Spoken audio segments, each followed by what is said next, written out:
This iPhone secret feels illegal to be known. iPhone users, do you know you can read a long message with just a simple click? Yes, follow me, let's get into it. Alright, so now what you are going to do is to launch your settings app.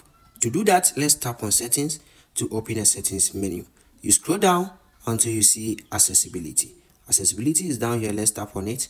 Then you get the accessibility menu. Alright, you have to look through, then you see spoken content. Just tap on it to open a sub menu. Alright, when you get here, make sure you toggle this on. Alright, so when that is done, we are not done. Let's move to WhatsApp. Okay, so we have this message here. Let's look at how we can play this message with a single click. Alright, so let's press hold on the message until we see this menu. Don't worry, just tap on more, then you see speak. So let's tap on speak. Once upon a time, in a quaint little village nestled between rolling hills and lush forests, there lived a young girl named Emily. Emily was known throughout the village for her kind heart and adventurous spirit. One day, while exploring the woods, she stumbled upon a hidden... Tap on pause. We have paused the audio.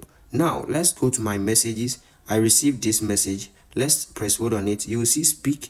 You tap on it. You gain 4 free spins. With your top up. By now, you've realized why I said this update feels illegal to be known. I don't want you to keep this secret to yourself, but to share with all iPhone users. Also, make sure you subscribe, like this video, and follow for more updates like this. I want to see you in my next video, because in my next video, I'm going to share with you another insight that feels illegal to be known. Peace out.